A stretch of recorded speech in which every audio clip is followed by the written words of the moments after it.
예, 그러면 앞서 리포트에서 보신 것처럼 3기 신도시에 대한 사전 청약과 관련해서 시장 분위기와 전문가들의 평가 그리고 전망 취재기자와 함께 이야기 들어보도록 하겠습니다. 김현희 기자 나와 있습니다. 일단 앞에서도 잠깐 리포트 통해서 나오긴 했습니다만은 그 사전 청약 대상 시기와 지역 이것부터 한번 다시 정리를 해보죠. 네, 간략하게 얘기하면은 이 사전 청약은 수도권 공공 분양 물량을 대상으로 내년부터 시작이 되는데요. 이 연말까지 3만 가구, 또 이듬해인 2022년까지 3만 가구 해서 총 6만 가구를 받겠다는 겁니다. 이 사전 청약은 말 그대로 본 청약 전에 미리 하는 사전 청약인 거기 때문에요. 이 향후에 본 청약도 따로 있습니다. 그래서 사전 청약에 당첨이 되더라도 본 청약 때까지 무주택이고 해당 지역에 거주해야 되고 하는 이런 요건을 좀 채워야지 실제 입주를 좀 할 수 있게 됩니다. 예. 또 대상지도 좀 보면은요, 이 3기 신도시가 골고루 포함이 되어 있습니다. 이 성남이나 과천처럼 앞서 주거복지 로드맵이나 기타 정부가 발표했던 여러 가지 공공택지의 공공 분양 물량들도 포함이 됐습니다. 자, 그런데 이렇게까지 앞당겨서 사전 청약을 받는 가장 큰 이유는 사실 지금의 어떤 영끌 이런 거 하지 말고 조금 더 기다려서 청약을 해라. 그리고 그렇게 해서 내 집 마련을 해라라는 사인을 주는 거지 않습니까? 근데 이게 시장에서 먹힐지 지금까지는 부동산 대책이 나오고 사인을 내줄 때마다 시장은 튕겨냈거든요. 이번 사안은 어떻게 예상이 됩니까?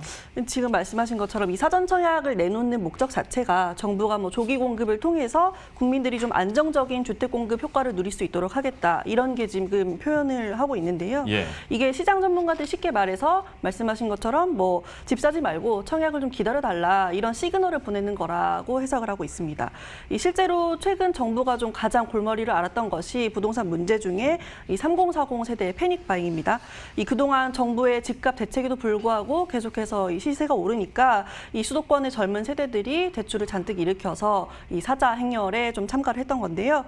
이 일부 전문가들은 이번 이런 사전 청약 방침이 집값을 안정시키기에는 연간 3만 가구의 물량이 불과하기 때문에 효과가 크게 없을 것이다 이렇게 부정적으로 평가를 하기도 하는데요.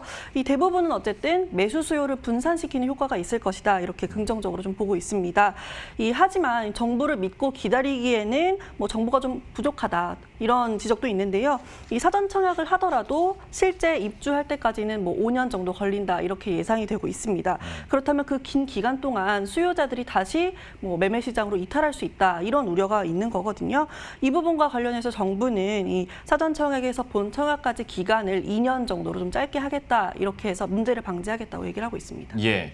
참 이렇게 사전 청약을 그러니까 청약을 앞당겨서 받고 시세 대비 싸다고 한들 결국에는 어떤 지역의 주택이 공급되느냐 이게 사실 가장 크게 좀 요인이 되지 않을까라는 생각도 드는데 좀 시장의 반응이 어떻습니까? 이번에 사전 청약 대상지를 놓고 좀 아쉬운 목소리도 나오더라고요. 그렇습니다. 이 사전 청약 대상지를 정부가 나름대로 좀 입지가 우수한 곳으로 추려내긴 했습니다만은 특히 그 중에서도 서울 내부라든지 과천, 성남, 하남 같은 지역들이 선호도가 특히 높을 것으로 예상이 되고 있습니다. 이 정부가 3기 신도시 선호도를 좀 조사를 해봤는데 지역별로 크게 차이가 없다라고 정부는 표현을 했습니다. 이 전문가들은 그런데 입지뿐만 아니라 이 향후 분양 가격까지 좀 합리적으로 책정이 되어야지만이 이 정확한 수요 분산 효과를 좀 평가를 할 수 있을 것이라고 얘기를 하고 있거든요. 또 이번에 태릉 골프장이라든지 과천 청사 부지처럼 좀 도심에 가까워서 특히나 입지가 좋다라고 판별되는 그런 사업장들은 이 사전 청약 계획에 포함이 되지 않아서 이 부분도 좀 아쉬움을 낳고 있습니다. 예.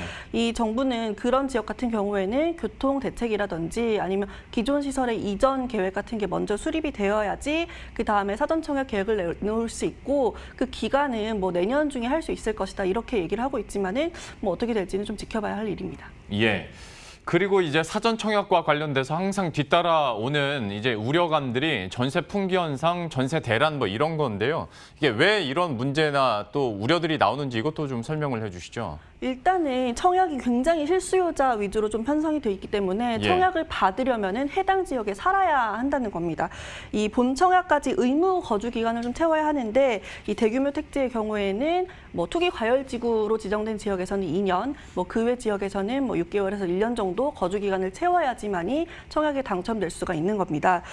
그리고 세대원 전체가 무주택자여야 하기 때문에 이 청약을 받고자 하는 분들은 그 지역으로 가서 세입자로 살 수밖에 없는 거거든요. 있거든요. 결국에는 이 신도시라든지 여러 가지 공공 분양을 받으려는 사람들이 많으면 많아질수록 전세의 수요 또는 월세의 수요가 굉장히 오를 수밖에 없다는 겁니다. 이 때문에 가격도 오르는 현상이 나타날 수가 있는 건데요. 실제로 작년에 과천에서 이런 현상이 나타나기까지 했었습니다. 이 공공 분양인 지식정보타운 분양을 앞두고 이 과천의 이사 수요가 굉장히 급등을 했었거든요. 그래서 지난해 과천 전세 가격이 한국감정원 기준으로 연간 8.5% 오르기도 했습니다. 이 전문가들도 한 목소리로 이 부분을 문제로 지적을 하고 있는데요. 한번 들어보시죠. 매매 시장 중심으로 이제 안정을 위해서 공급을 하는 거니까 매매 시장 쪽에서는 긍정적인 효과가 나오는데 이제 상대적으로 이제 그분들 사전 청약을 위해서 그분들이 그 당해 지역에서 한 거주 조건이 있잖아요. 그래서 그 부분들이 그 지역에서의 전월세 시장 가격을 좀 흔드는 요인이니까 정부 입장에서는 사전 청약을 땡겨서 안도감을 심리적으로 줘서 뭐 연끌을 하는 젊은 층들한테 빨리 집을 갖게 해줄 수 있다는 확실한 신호를 주는 방법을 선택을 해서 집값을 안정시킨다고 하면 다른 한편으로는 서울의 전세 수요를 계속 팽창시킬 수밖에 없어요. 그러니까 사전 청약으로 인해서 생기는 그 빈 공간에 전세 대란이 좀 일어날 수 있다라는 건데 여기에다가 더해서 그 임대차법 시행 때문에 안 그래도 이전부터 전세 풍견상에 대한 걱정들은 많았지 않습니까? 이 상황도 좀 짚어주세요. 말씀하신 것처럼 임대차법의 계약갱신 청구권이라든지 전월세 상한제가 지금 시행이 되고 있고 이뿐만 아니라 최근에 정부 규제 자체가 집주인들이 실입주하도록 유도하는 경우가 굉장히 많습니다. 양도세 장기 보유 특별 공제를 받거나 아니면 조합원 분양, 재건축 같은 경우에 조합원 분양을 받으려면은 이 집주인이 직접 들어가서 살아야 하기 때문에 그만큼 임대를 놓는 물량은 줄어들 수밖에 없다는 거죠. 이 때문에 서울을 중심으로 수도권 곳곳에서 전세 가격이 굉장히 올랐는데 일부 지역에서는 2억까지 오른 그런 사례도 심심치 않게 발견이 됩니다. 이 정부는 이런 전세 수요 쏠림 자체가 일어날 수도 있는 현상이다 이렇게 인정을 하고 있지만은 한편으로는 3기 신도시의 수요가 각각 분산이 되어 있기 때문에 그런 지나친 쏠림 현상이 없을 것이라고 주장을 하고 있는데요.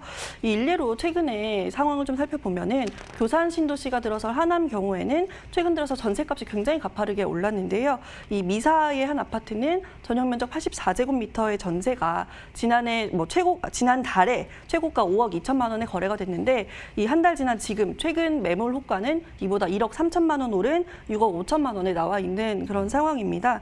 이처럼 매매 가격이 안정되고 전세 가격이 오르는 이런 현상은 이 과거에 이명박 정부에서 보금자리 주택의 사전 청약을 받을 때도 비슷하게 일어났다고 합니다. 이 때문에 한 전문가들은 당시에 이런 전세 가격 상승으로 깡통 전세가 나타나기도 했다 이렇게 지적을 해왔습니다. 예, 지금까지 김현희 기자와 함께했습니다. 잘 들었습니다.